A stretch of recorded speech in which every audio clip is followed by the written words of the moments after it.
عدوة عيلتها وترعب اللي يفكر يصاحبها. وينزداي يا راجل قول كلام غير ده.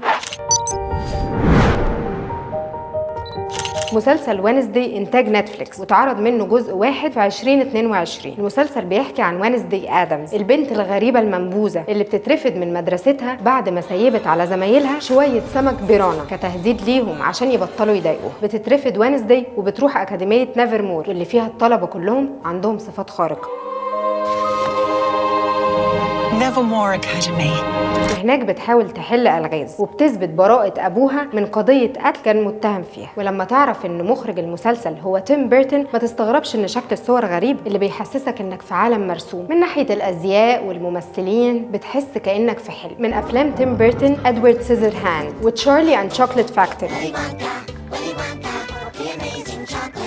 بتقول جينا أرتيجا بطلة المسلسل إنها عملت الأوديشن مع تيم بيرتون أثناء تصويرها لفيلم الرعب إكس في نيوزيلندا، وده اللي خلى الأوديشن يبقى على زوم. بتقول جيني إنها كانت لسه خارجة من مشهد عنيف ووشها كله دم وكان في جرح في وشها، وده اللي خلى تيم بيرتون أول ما شافها قعد يضحك. بتتكلم جيني عن الرقصة اللي هي رقصتها في المسلسل إن هي اللي ألفتها، خدت الأغنية قبل التصوير بأسبوعين وألفتها مع نفسها. وعلى الرغم من إن المشهد ده من أكتر المشاهد اللي عجبت الناس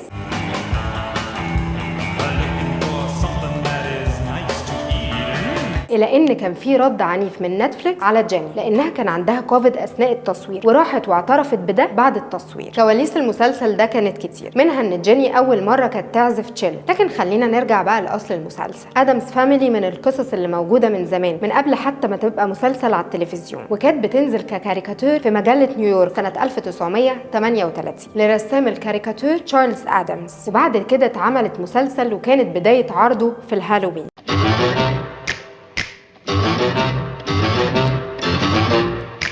وبيقول النقاد ان جمهور المسلسل ده كان من اجيال مختلفه، الجيل اللي شاف الكاريكاتير في المجله وكان مرتبط بيه، والجيل الجديد اللي كان بيشوف حاجه جديده بالنسبه له. واتعملت القصه بعد كده افلام ومسلسلات باشكال مختلفه، ولكن يمكن اكترهم شهره في الوقت الحالي وينزداي. اعلنت نتفليكس عن نزول الجزء الثاني من مسلسل وينزداي واللي هيتعرض قريب. واكتب لنا كده متوقع ايه للجزء الثاني، واشوفكم الحلقه الجايه مع فيلم او مسلسل جديد.